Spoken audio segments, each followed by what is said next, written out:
点开这个视频，你是不是也在怀疑自己是讨好型人格？作为一个严重讨好型 UP， 久病成医，我总结了6个典型表现，大家可以对号入座。1. 隐藏想法，迎合他人。讨好型的人担心说出自己的想法会被否定、被孤立，甚至被攻击，所以很少发表不同的看法。即便别人主动征求他们的意见，他们会把我都行，没意见，你说的对挂在嘴边，来迎合他人。别人开心就好，自己习惯就好。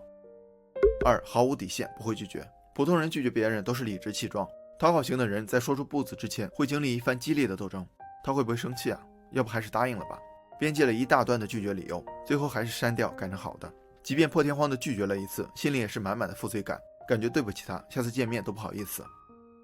3. 出现分歧，主动道歉。讨好型的人非常害怕出现冲突，不管是谁的问题，他们都会觉得是自己的问题，所以道歉就是他们处理分歧的主要手段。跟自己的委屈比起来，他们更关心的是冲突赶紧平息。4. 过分在意别人的看法。同事态度有些冷淡，就会觉得自己做错了什么，然后努力回想是什么地方做错了。给朋友发一条信息，对方很久没有回复，就会觉得自己是不是说错话了，开始猜测、担心、纠结，然后想办法解释。5. 害怕麻烦别人。别人找自己帮忙基本是来者不拒，自己找别人帮忙那是不可能的。如果别人帮了自己，那简直是受宠若惊，感觉自己欠了一个大人情，想要赶紧还给人家。6. 默默承受，精神内耗。想拒绝但不会拒绝，想表达但不敢表达，想坚持但总是妥协，内心跟行为的巨大落差让他们产生严重的精神内耗。但是他们不会让你发现自己内心的波澜，而是选择伪装自己，默默承受。这是普通人的表情和情绪，这是讨好型人格的表情和情绪。上面这些如果有2条以上你都觉得是在说自己，那你跟我一样也是讨好型人格。如果讨好型人格让你更有人缘，朋友更多，倒也无可非议。但是心理学研究发现，讨好型人格在人际关系中并没有想象中的那么受欢迎，反而是我行我素、敢于做自己的人更受欢迎。另外，讨好型的人在人际关系中一边压抑自己维护和谐的关系，一边竭力伪装让自己看起来正常，所以社交对他们来说真的是高强度的苦力活。时间一长，他们会逃避社交，变得内向、自卑，甚至抑郁。那讨好型人格究竟是怎么形成的呢？第一个原因可能来自于家庭，有2种类型的父母很容易培养出讨好型的孩子。第一种，父母本身就是讨好型人格，低自尊、低价值感，他们通过言传身教告诉自己的孩子，用这种方式可以保护自己，避免伤害。别人抢你的玩具，父母会说给他玩会儿怎么了？别人欺负你了，父母会说你离他远点，他怎么不欺负别人啊？父母一味的让你委屈自己，牺牲自己，来满足别人，照顾别人的脸色。长大后你就会不由自主的觉得自己低人一等，容易讨好别人。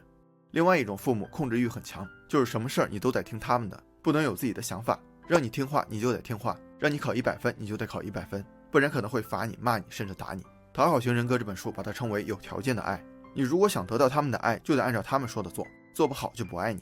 久而久之，孩子没有了自己的想法，也不敢发表意见，变成了父母的傀儡。而且在社会中，有条件的爱更普遍，没人会无缘无故的喜欢你。讨好型的人就照搬小时候的思维定式，贬低自己，讨好别人，以此来获得别人的认同。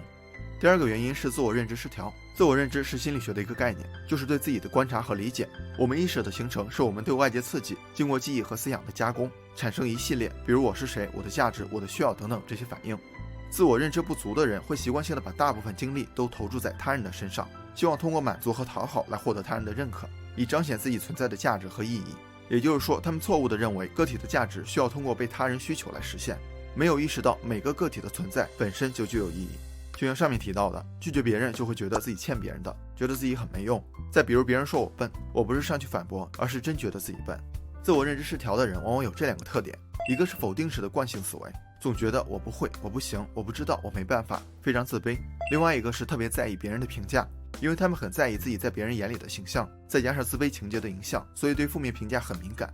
别人看你一眼，你就觉得自己是不是穿得太奇怪，是不是脸上有东西。很多人说讨好型人格是因为内向、自卑，因为缺乏爱，因为取悦症，其实这些都是上面2个原因的体现。最后咱们再聊聊如何摆脱讨好型人格。首先可以明确一点，讨好型人格在一些情况下确实对我们有用，它帮我们抵御了不被接纳的恐惧，让我们有安全感，是一种心理上的自我防御机制。所以不要觉得这是一种难以启齿的心理疾病，更不要因此背上沉重的负担，用一种缓和的方式接受它，然后发现讨好背后的恐惧，就能走出恐惧。第一步，改变思维定式。在你犹豫是同意还是拒绝的时候，大脑里一定有2个小人在吵架。固有的思维定式总是让你放大同意的声音，忽略拒绝的声音。你需要跳出来打破这个逻辑，比如都是我的错，跳出来，有这个想法才是你唯一的错。比如我做不好，跳出来，你试了吗？没试怎么知道自己做不好？即便试了做不好，那也是成长的机会。比如讨好才能让他接受我，跳出来，舔狗舔狗，舔到最后一无所有。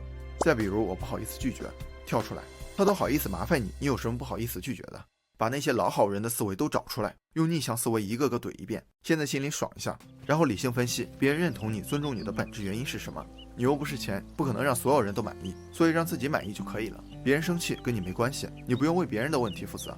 有了这些质疑，思维定势才有改变的可能性。从不敢不会到小心翼翼，再到理直气壮，慢慢的你会发现这种改变真的很棒。第二步，给自己缓冲的时间。哥伦比亚大学医学中心的研究人员发现，只需要推迟 0.1 秒的时间再做决策，大脑就会屏蔽干扰，提高决策的准确性。当别人提出要求的时候，先不着急答应，给自己一点缓冲的时间，这也是跳出思维定势的一个方法。告诉他们你现在很忙，考虑一下再回复，然后利用缓冲时间思考，你真的想做吗？有能力有时间做吗？思考完之后再决定要不要答应。